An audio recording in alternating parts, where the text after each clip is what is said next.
नमस्कार। मध्य प्रदेश में राष्ट्रवादी नरेंद्र मोदी जी के चेले ज्योतिरादित्य सिंधिया खुद को डबल राष्ट्रवादी बताते हैं।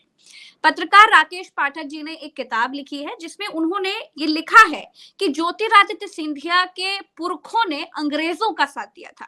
1857 की क्रांति में जब उन्हें रानी लक्ष्मीबाई का साथ देना चाहिए था, तब वो अंग्रेजों के साथ खड़े हो गए थे। यानी कि ज्योतिरादित्य सिंधिया के पुरखों ने अंग्रेजों को साथ देना बेहतर समझा था। पत्रकार राकेश पाठक जी हमारे साथ हैं। आपका बहुत बहुत स्वागत है। राकेश पाठक जी, आपकी किताब का क्या नाम है? और मैं ये जानना चाहती हूँ कि सिंधिया और रानी लक्ष्मीबाई का क्या रिश्ता था, मतलब क्या संबंध था एक दूसरे से? बहुत बहुत धन्यवाद प्रज्ञा जी। मेरी किताब ये है सिंधिया और 1857। इस किताब में मैंने 1857 की क्रांति के बहाने सिंधिया राजवंश का उत्थान और पतन, तत्कालीन जो झांसी रियासत थी जिसका नेवालकर राजवंश रानी लक्ष्मीबाई का ससुराल पक्ष था, यानी महारानी लक्ष्मीबाई उस नेवालकर राजवंश में ब्याह कर आई थी। क्रांति से पहले दोनों राज परिवारों का, सिंधिया राजघराने का और नेवालकर राजघराने का क्या रिश्ता था? जब देश की आजादी की पहली लड़ाई लड़ी जा रही थी, तब इन दोनों राज परिवारों की क्या भूमिका थी, खास तौर से सिंधिया राज परिवार की। जो तत्कालीन महाराज थे जयाजी राव सिंधिया, उन्होंने क्या भूमिका अदा की, अंग्रेजों के साथ क्यों गए, महारानी लक्ष्मीबाई का, तात्या टोपे का, राव साहब का, क्रांतिकारियों का साथ क्यों नहीं दिया, इन सारे घटनाक्रम का मैंने ऐतिहासिक प्रमाणों के साथ विश्लेषण करने की कोशिश की है। एक सिलसिलेवार उसका क्रम रखा है, कहां से सिंधिया वंश शुरू हुआ, राणोजी सिंधिया से लेकर फिर उस राजवंश में महाजी सिंधिया जैसा महान पराक्रमी राजा था, पानीपत की तीसरी लड़ाई में शामिल थे महाजी सिंधिया, और वहां से लेकर 1857 की क्रांति और आजादी तक। ये मैंने एक क्रम निर्धारित करके ये स्थापित करने की कोशिश की है प्रज्ञा जी कि हम लोग जो बचपन से कविता सुनते आ रहे हैं सुभद्रा कुमारी चौहान की, बुंदेले हर फूलों के मुंह हमने सुनी कहानी थी, और उस कविता की एक पंक्ति, अंग्रेजों के मित्र सिंधिया ने छोड़ी राजधानी थी। तो अंग्रेजों के मित्र सिंधिया ने छोड़ी राजधानी थी, उसकी वास्तविकता, उसकी ऐतिहासिक प्रमाणों के आधार पर क्या सत्यता है, इसकी पड़ताल करने की मैंने कोशिश की है। और मैंने अपनी भूमिका में लिखा है प्रज्ञा जी कि इतिहास जनश्रुतियों, लोकोक्तियों, लोक मान्यताओं, कविताओं और कहानियों से प्रमाणित नहीं होता। इतिहास की इमारत सबूतों की नींव पर खड़ी होती है। तो मेरी किताब में वे सारे सबूत मिलेंगे जो ये सिद्ध करेंगे कि ज्योतिरादित्य सिंधिया के पुरखे जयाजी राव सिंधिया ने 1857 की क्रांति में अंग्रेजों का साथ दिया था। इसी कारण वीरांगना महारानी लक्ष्मीबाई की शहादत ग्वालियर में हुई। तो ये मैंने इसमें प्रमाणित किया। हर घटना का फुटनोट है, हर पेज पर नीचे संदर्भ दिया है कि कहां से तथ्य लिए गए हैं। सिंधिया को क्यों रानी लक्ष्मीबाई का साथ देना चाहिए था और क्यों नहीं दिया, ये जरा दर्शकों को समझाइए। देखिए, निश्चित तौर पर वो पहली आजादी की लड़ाई थी, हमारी आजादी की पहली लड़ाई थी, और ये मैं नहीं कह रहा हूं, तमाम सारे लोगों ने उसको भारत का प्रथम स्वाधीनता संग्राम माना है। ज्योतिरादित्य सिंधिया आज की तारीख में जिस पार्टी में है, उसके जो आदर्श हैं विनायक दामोदर सावरकर, उन्होंने तो सबसे पहले किताब लिखी थी भारत चे स्वातंत्र समर, मराठी में थी, फिर उसका अनुवाद हुआ 1857 का स्वातंत्र समर, ये लिखी हुई है पीछे किताब मेरे पास। तो वो सचमुच आजादी की पहली लड़ाई थी। तमाम सारे राजे रजवाड़े उस लड़ाई में शामिल हुए, लेकिन बड़ी संख्या ऐसे राजे रजवाड़ों की भी थी जो अलग अलग कारणों से इस लड़ाई में शामिल नहीं हुए। महारानी लक्ष्मीबाई भी जिस नेवालकर राजवंश में थी, उसको भी लॉर्ड डलहौजी ने झांसी की रियासत को हड़प लिया था, क्योंकि उसकी जो हड़प नीति थी कि जिस राजा का कोई औरस पुत्र नहीं होगा, उसकी अपनी संतान नहीं होगी, गोद ली हुई संतान को मान्यता ईस्ट इंडिया कंपनी नहीं देगी और उस राज्य को अपने में शामिल कर लेगी। तो रानी लक्ष्मीबाई के जो पति थे उनका निधन हो गया था। उस वक्त उन्होंने जो गोद लिया था बालक, उसे लॉर्ड डलहौजी ने मान्यता नहीं दी, और अंत में अंग्रेजों ने, ईस्ट इंडिया कंपनी ने झांसी का विलय अपने राज्य में कर लिया। उसके बाद भी लक्ष्मीबाई कई दिनों तक प्रयास करती रही, महीनों तक, कि उनकी फरियाद को सुन लिया जाए। अंग्रेजों ने झांसी पर बहुत जुल्म ढाए। फिर झांसी में अंग्रेजों का हत्याकांड हुआ उसके बाद हीरोज, जो जनरल हीरोज था, अंग्रेज सेनापति था, उसने झांसी पर चढ़ाई की और लक्ष्मीबाई को वहां से निकलकर पलायन करके कालपी होते हुए ग्वालियर पहुंचना पड़ा। ग्वालियर का घटनाक्रम प्रज्ञा जी 1858 का है, यानी क्रांति शुरू तो 1857 में हो गई थी, लेकिन ग्वालियर का जो घटनाक्रम है रानी लक्ष्मीबाई के ग्वालियर पहुंचने का, वो मई 1858 का है। लेकिन उससे पहले हमें यह देखना होगा कि सिंधिया राजघराना क्या कर रहा था। ये जो जयाजी राव सिंधिया हैं, ये जयाजी राव सिंधिया जब गद्दी पर बैठे तब नाबालिग थे। इनको जब बालिग हो गए तो राज्याधिकार प्राप्त करने के लिए, यानी आप महाराज के रूप में मान्यता आपको दी जाती है, इसके लिए कलकत्ता में लॉर्ड कैनिंग, उस वक्त गवर्नर जनरल था ईस्ट इंडिया कंपनी का, उसके पास फरियाद करने जाना पड़ा था। और वे कब गए थे? वे 1857 के उन महीनों में कलकत्ता गए थे जयाजी राव सिंधिया, जब देश में क्रांति की चिंगारी फूट चुकी थी। लेकिन उससे पहले सिंधिया राजघराने के राजा अंग्रेजों से लड़ते रहे थे। महाजी सिंधिया ने अंग्रेजों से संघर्ष किया, दौलत राव सिंधिया ने किया, जनकुरी राव ने किया, और खुद जयाजी राव सिंधिया ने भी 2 युद्ध लड़े थे अंग्रेजों से। लेकिन लगातार पराजित होने के कारण इतनी संधियों में बंध गए थे, नकदंत विहीन कर दिया गया था सिंधिया राजघराने को। इसलिए आपका जो सवाल है, इसलिए वे इस स्थिति में थे ही नहीं कि अंग्रेजों से लड़ पाते। वे पहले ही अंग्रेजों के भक्त बन चुके थे, मित्र बन चुके थे। तो जब लक्ष्मीबाई आई ग्वालियर के दरवाजे पर, तब जयाजी राव सिंधिया खुद लड़ने पहुंचा लक्ष्मीबाई के खिलाफ। घोड़े पर बैठकर मुरार, जो ग्वालियर का एक क्षेत्र है, वहां तात्या टोपे, महारानी लक्ष्मीबाई और राव साहब की सेना के ऊपर खुद जयाजी राव सिंधिया ने तोप के गोले चलाए थे। इसके प्रमाण है मेरे पास, वो मैं आगे आपको दिखाऊंगा सारी चीजें। लेकिन मेरी किताब आने के बाद सरकारी माध्यमों से वो चीजें हटाई जा रही हैं, उस पर हम बात करें। आपने कहा कि आपकी किताब लिखने के बाद भारत सरकार ने ये सिंधिया वाला जो इतिहास है इसको हटा दिया है, आपको कारण क्या लगता है? देखिए, एक कारण तो ये है कि ज्योतिरादित्य सिंधिया इस समय भारतीय जनता पार्टी में है, केंद्र में मंत्री हैं, नरेंद्र मोदी की सरकार। उनको शायद ये मालूम नहीं होगा कि वे जिस सरकार में मंत्री हैं, उस सरकार की एक बहुत महत्वपूर्ण वेबसाइट है, पोर्टल है आजादी का अमृत महोत्सव। उस पोर्टल पर जो सामग्री थी वो मैंने अपनी भूमिका में ली और अंदर विस्तार से दी है। और वो ये कहती है कि जब ये लोग पहुंचे, यानी क्रांतिकारी ग्वालियर पहुंचे, तब जयाजी राव सिंधिया ने उनका साथ नहीं दिया। ये पूरा उसका विवरण है मेरी किताब में, और नीचे मैंने उसका यूआरएल दिया है, आजादी का अमृत महोत्सव का। दिलचस्प बात यह है कि जिस दिन मेरी किताब का विमोचन हुआ 29 अक्टूबर को, अभी 8 दिन पहले, मैंने उस दिन अपने कार्यक्रम के समापन के अवसर पर जो आभार व्यक्त किया, उसमें मैंने कह दिया था, मेरा वो भाषण ट्विटर पर, फेसबुक पर है, कि मेरी ये किताब मंजर आम पर आने के साथ ही, विमोचन होने के साथ ही, जैसे ही पब्लिक में आएगी, ये सामग्री हो सकता है सरकारी पोर्टल से, वेबसाइट से हटा दी जाए। हटाने की वजह यह है कि ज्योतिरादित्य सिंधिया और सिंधिया खानदान की ये विडंबना है कि वे जब जिस पार्टी में होते हैं, तब दूसरी पार्टी उन्हें गद्दार कहना शुरू कर देती है। आज जिस पार्टी में है, उस पार्टी में जब वे नहीं थे, तब बीजेपी के नेता शिवराज सिंह चौहान भिंड जिले में अटेर सीट के उपचुनाव में मंच से सुभद्रा कुमारी चौहान की कविता पढ़ रहे थे। अंग्रेजों के मित्र सिंधिया ने छोड़ी राजधानी थी, पूरी बीजेपी उन्हें गद्दार बताती थी। अब वे बीजेपी में है तो अब बीजेपी खामोश रहती है, कांग्रेस के लोगों ने गद्दार कहते हैं।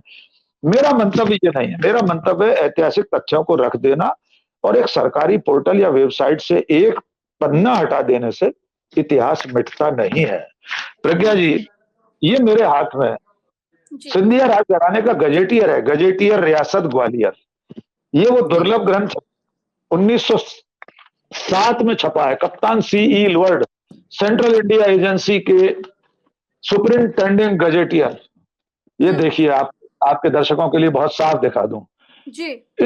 इस गजट में ये बाकायदा माधव महाराज प्रथम, माधवराव सिंधिया, ये वाले माधवराव नहीं, ज्योतिरादित्य के फादर नहीं, जी जी, ग्रैंडफादर, माधवराव सिंधिया के ग्रैंडफादर माधव महाराज प्रथम, उनकी मर्जी से, उनकी मंजूरी से, उनकी कृपा से ये गजेटियर छपा है। इसमें लिखा है, इसकी भूमिका में और इस किताब में ये लिखा है कि 1 जून 1858 को जब लक्ष्मीबाई मुरार पहुंची, यानी ग्वालियर पहुंची, तब महाराज खुद घोड़े पर सवार होकर गए। उन्होंने युद्ध लड़ा, पराजित होने पर वे आगरा चले गए। अपने प्रधानमंत्री, अपने दीवान दिनकर राव राजवाड़े के साथ, वो भी एक बड़ा दिलचस्प कैरेक्टर है। राकेश पाठक जी, इस तरह की चीजें छुपाने, विफल प्रयास करने का, ये चीजें छुपाने का, जो जिस इतिहास में कोई विवाद नहीं है, बिल्कुल साक्ष्य हैं जिसके सारे, तो इस तरह का इतिहास छिपाने से कि सिंधिया अंग्रेजों के पिछलग्गू बन गए थे, सरकार को क्या मिला? इससे तो थू-थू ही होगी। पढ़ने लिखने वाले लोगों ने तो तमाम इतिहास पढ़ ही रखा है। देखिए, ये सरकार तो इतिहास को मिटाने पे लगी है। आपको याद होगा, राजस्थान में पाठ्य पुस्तकों में से हल्दी घाटी के संग्राम में महाराणा प्रताप की पराजय को विजय में बता दिया गया है। महाराणा प्रताप तो पराक्रमी थे, भले हल्दी घाटी में पराजित हुए थे। अगर आप पराजित महाराणा प्रताप को विजयी महाराणा प्रताप लिख देंगे तो इससे उनकी महानता बढ़ नहीं जाएगी। मैं नहीं जानता भारत सरकार की इस वेबसाइट से किसने हटवाया है। हम ये अंदाजा लगा सकते हैं कि जिन लोगों के बारे में है, जिस परिवार के बारे में है, उसके ही किसी व्यक्ति के प्रयास से हटा होगा। लेकिन आज भी गवर्नमेंट ऑफ इंडिया की एक और वेबसाइट है, उस पर मौजूद है ये सारे तथ्य कि जयाजीराव सिंधिया ने अंग्रेजों का साथ दिया था। तो देखिए, मैं बहुत स्पष्ट कह रहा हूं, मैंने इस किताब में लिखा अपने अभिमत में अंत में, और आपके माध्यम से भी मैं कहना चाहता हूं कि वर्तमान पीढ़ी अपने पुरखों के किसी भी कृत्य के लिए उत्तरदायी नहीं है। हम और आप जिम्मेदार नहीं है कि 1857 में प्रज्ञा मिश्रा या डॉक्टर राकेश पाठक के पुरखे क्या कर रहे थे, हम नहीं जानते। जयाजीराव सिंधिया ने जो कुछ किया उसके लिए ज्योतिरादित्य सिंधिया उत्तरदायी नहीं है, उन्हें इस पर शर्मिंदा भी नहीं होना चाहिए। लेकिन अगर आप महाजी सिंधिया से लेकर दौलत राव सिंधिया तक और जीवाजी राव सिंधिया तक, जो माधवराव सिंधिया के पिता थे, ज्योतिरादित्य के ग्रैंडफादर, अगर राजवंश की उस पूरी परंपरा की सफलताओं का गौरवगान करेंगे, उसकी वाहवाही लेना चाहेंगे, उसकी उपलब्धियों के तुर्रे अपनी पगड़ी में लगाएंगे, तो फिर आपको उनकी विफलताओं, उनकी असफलताओं, उनकी उस भूमिका को जो आजादी की लड़ाई में देश के खिलाफ थी, उसे भी तो स्वीकार करना पड़ेगा। उसका दोष मढ़ने के लिए किसकी पगड़ी लाई जाएगी? वो भी तो आपके पगड़ में ही लगेगा दाग। तो मेरा कहना सिर्फ ये है कि इतिहास को मिटाने की कोशिश मत कीजिए, इतिहास को इतिहास की तरह कीजिए। आप दोषी नहीं है उसके, तो क्यों शर्मिंदा हो रहे हैं आप? दुर्भाग्य आपका ये है, यानी ज्योतिरादित्य सिंधिया का या सिंधिया परिवार का, कि उसे दोनों पार्टियों की तरफ से गद्दारी का आरोप सुनना और झेलना पड़ता रहा आजादी की बात से अब तक। फिर भी मैं ये मानता हूं कि सिंधिया घराने ने, जो मैंने अपनी किताब में पूरा इतिहास लिखा है, शुरू में अंग्रेजों के साथ काफी संघर्ष किया था, लेकिन जयाजीराव सिंधिया ने अंग्रेजों का साथ देकर जो कुछ हासिल किया वो भी मेरी किताब में है। और मेरी किताब में क्यों, खुद सिंधिया घराने के गजट्स में लिखा हुआ है। ये दूसरा गजट जो मैं आपको दिखाना चाह रहा था, एस.वी. कृष्णन, ये भी सिंधिया राजघराने का गजट है। इसमें लिखा हुआ है, दोनों गजट में लिखा हुआ है कि अंग्रेजों का, गदर के समय अंग्रेजों का साथ, फिरंगियों का साथ देने पर जयाजीराव महाराज को 3 लाख लगान वसूलने वाले जागीर अतिरिक्त अंग्रेजों ने दी। और जब क्रांति खत्म हो गई, उसके बाद आगरा में लॉर्ड कैनिंग, जो वाइस उस वक्त गवर्नर जनरल था, उसने 2 दरबार बुलाए थे। दरबार यानी उस वक्त के जो राजे रजवाड़े क्रांति के समय अंग्रेजों का साथ दे रहे थे, दिया था। तो क्रांति के समापन के बाद लॉर्ड कैनिंग ने आगरा में दरबार बुलाए। वहां जयाजीराव सिंधिया को अपने सिंहासन के बगल वाली कुर्सी पर बिठाला, बगल के सिंहासन पर तमाम सारी पदवियां उन्हें दी गई, 21 तोपों की सलामी का अधिकार दिया गया, जो कि उस वक्त सिर्फ गवर्नर जनरल के पास था। वो अधिकार मिला, एक दूसरे को बेशकीमती तोहफे दिए एक दूसरे ने। और उसके बाद की आखिरी पीढ़ी जो राजवंश की थी, माधव महाराज की जब संतान हुई, बेटा और बेटी हुए, तब माधव महाराज प्रथम ने ब्रिटेन की महारानी से और ब्रिटेन के महाराज से चिट्ठी लिखकर अनुमति मांगी कि हम अपने बच्चों के नाम आपके नाम पर रखना चाहते हैं। ब्रिटिश साम्राज्य ने इतिहास में पहली बार किसी देशी राजा को अपने नाम, अपने संतानों के नाम रखने की अनुमति दी। यह भी इन गजट्स में लिखा हुआ है। और तब जयाजीराव सिंधिया का नाम माधव महाराज ने अपने बेटे का नाम जॉर्ज जीवाजीराव सिंधिया रखा। जॉर्ज ब्रिटिश महाराज थे उस वक्त, और बेटी थी कमला राजे, उनका नाम रखा गया मैरी कमला राजे। तो ये इतिहास बदला नहीं जा सकता। केंद्र सरकार के पोर्टल से हटने से खुद सिंधिया घराने के गजट्स में लिखे हुए दस्तावेज 100-150 साल से लिखा रखा है वो सब, उसमें से कैसे मिटेगा? डिजिटल मीडिया में तो आप हटा सकते हैं, ये तो छपे हुए उनके अपने आली जहां प्रेस ग्वालियर में होती थी प्रज्ञा जी, आली जहां प्रेस, यानी महाराज को आली जहां कहा जाता था, उनकी गवर्नमेंट प्रेस, बाद में आजादी के बाद जब मध्य भारत राज्य बना तो वो जो अलीजा प्रेस थी, प्रिंटिंग प्रेस, उसको मध्य भारत राज्य ने यानी सरकार ने अधिग्रहित कर लिया। तो सरकारी दस्तावेज आज भी छपते हैं गवर्नमेंट प्रेस में। उस अलीजा प्रेस से छपे हुए गजेटियर्स में लिखा हुआ है कि जयाजी राव सिंधिया ने अंग्रेजों का साथ दिया था और उसके एवज में इनाम मिले थे। तो आज आप उस इतिहास को मिटा नहीं सकते। अच्छा, ये कुछ से गद्दारों को जो जिन्होंने भारत के लोगों का साथ ना दे करके, भारत के लिए खून पसीना ना बहा करके अंग्रेजों का साथ दिया हो, एक वाक्य में ऐसे गद्दारों को क्या कहें? देखिए, हम सिर्फ आजादी से पहले की बात करें तो अगर मुझे अनुमति दें तो मैं सावरकर की किताब पढ़कर आपको दिखा देता हूं कि विनायक दामोदर सावरकर जो संघ परिवार के भारतीय जनता पार्टी के आदर्श हैं और जिस पार्टी में इस वक्त ज्योतिरादित्य सिंधिया हैं, उनकी दोनों सगी बुआ हैं वसुंधरा राजे और यशोधरा राजे, वो विनायक दामोदर सावरकर ऐसे ऐसे शब्दों का इस्तेमाल करते हैं कि उन्हें पढ़ते हुए मुझे भी कष्ट होता है। मैंने अपनी किताब में उन सब का उल्लेख किया है कि क्रांति के समय जब भूमिका आई तो उस वक्त क्या किया। देखिए, ये लिखा है, उन्होंने लिखा कि अब संसार यह देखे कि देशभक्त महाजी का कितना अंश इस फिरंगी भक्त जयाजी में उतरा है। पेज नंबर 374, विनायक दामोदर सावरकर की किताब। ये जयाजी राव सिंधिया के लिए लिख रहे हैं सावरकर कि देशभक्त महाजी का कितना अंश इस फिरंगी भक्त जयाजी में उतरा है। रानी के हमले से ही उसके मुसाहिब बगलें झांकने लगे और भाले भाटी भाग खड़े हुए, किंतु उसका विशाल तोपखाना अवश्य अपनी शक्ति दिखा देगा। आगे इसमें लिखा है उन्होंने कि इस प्रकार क्रांति नेता के जादुई स्पर्श से ग्वालियर नरेश का सिंहासन लड़खड़ाकर गिर पड़ा और कायर जयाजी, उसका मंत्री दिनकर राव दोनों केवल रणभूमि ही नहीं ग्वालियर छोड़कर आगरा भाग गए। मुझसे एक पंक्ति में मत पूछिए कि मैं क्या कहूं। ये विनायक दामोदर सावरकर पेज नंबर 374-75 पर लिख रहे हैं अपने बहुत ही प्रामाणिक ग्रंथ में। यद्यपि सावरकर से पहले प्रज्ञा कार्ल मार्क्स इंग्लैंड में बैठकर 1857-58 में ग्वालियर भारत की क्रांति पर लिख रहे थे। वे दुनिया के पहले आधिकारिक विद्वान थे कार्ल मार्क्स, जिन्होंने 1857 की क्रांति पर प्रतिदिन लिखा, चलती हुई क्रांति जिस वक्त चल रही थी। लेकिन आप पत्रकार के रूप में सवाल पूछ सकते हैं कार्ल मार्क्स इंग्लैंड में बैठकर कैसे लिख रहे थे। तो ये सब संचार की व्यवस्थाएं नहीं थी। अच्छा, अगर सिंधिया चाहते जी, क्या भारत को आजादी आसानी से मिल सकती थी? ये भी एक सवाल लोगों के मन में बहुत ज्यादा ये सवाल हमेशा उठता है। बहुत बड़े बड़े इतिहासकारों ने इस पर विचार विमर्श किया है, बड़े बड़े इतिहासकारों ने लिखा है इस पर। ये तमाम किताबें क्रांति से संबंधित ही हैं। लेकिन मैं इतिहास का बहुत साधारण विद्यार्थी हूं, मैं कोई इतिहासकार नहीं हूं, इतिहासविद नहीं हूं, जिज्ञासु विद्यार्थी हूं। आपने तो किताब लिखी है, तो आपके हिसाब से अगर सिंधिया ने रानी लक्ष्मीबाई का साथ दिया होता तो क्या भारत को जल्दी आजादी मिल जाती अंग्रेजों से? देखिए, इस सवाल पर हम सिर्फ एक परिकल्पनिक विमर्श कर सकते हैं कि क्या जयाजी राव सिंधिया लक्ष्मीबाई का साथ देते उस वक्त तो देश उस वक्त आजाद हो गया होता। हाँ। मेरा मानना यह है कि शायद उस वक्त आजादी इतनी आसानी से नहीं मिलती। उसकी 2-3 वजहें हैं जो बड़े बड़े विद्वानों ने लिखी हैं।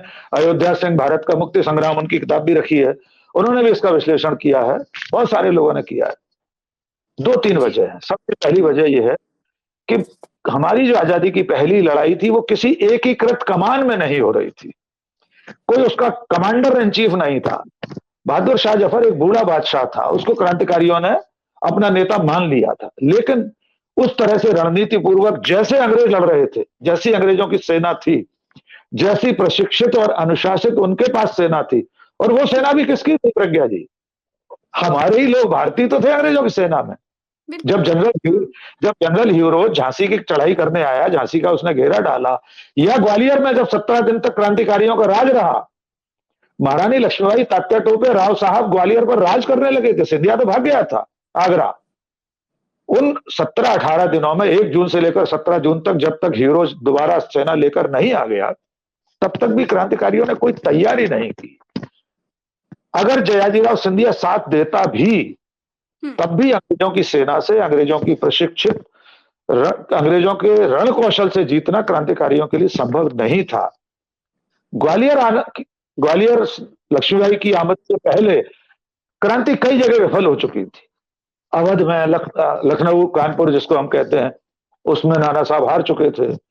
तमाम सारे बाकी जो मोर्चे थे वहां हारना शुरू हो चुके थे क्रांतिकारी।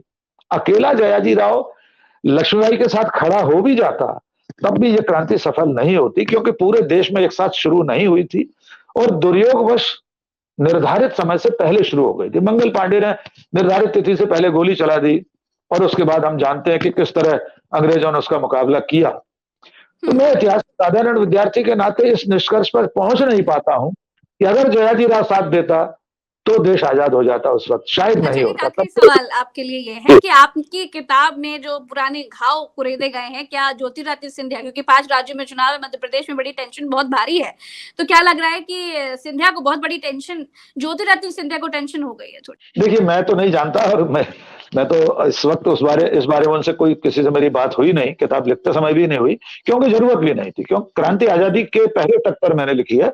आजादी के बाद का एक पैराग्राफ लिखा है कि राजशाही से लोकशाही की राह पर। राजमाता विजया राजे सिंधिया कांग्रेस में रही 1967 तक। उनके पति जीवाजी राव सिंधिया यानी माधवराव सिंधिया के पिता, वे मध्य भारत राज्य के पहले राज प्रमुख थे। राज प्रमुख यानी इस समय जो गवर्नर का पद कहलाता है वो उस समय मध्य भारत राज्य में राज प्रमुख कहलाता था। पंडित नेहरू की पहल पर वे राज प्रमुख बने थे। मैंने वो 2-3 पैराग्राफ में राजमाता विजया राजे सिंधिया, जीवाजी राव, माधवराव, वसुंधरा, यशोधरा और ज्योतिरादित्य सिंधिया तक समेट दिया है। जी। न तो मैंने इस किताब को लिखते समय उनसे कोई संपर्क किया, न मुझे जरूरत थी। मैं तो इतिहास के उपलब्ध प्रामाणिक ग्रंथों के आधार पर इस किताब को लिख रहा था।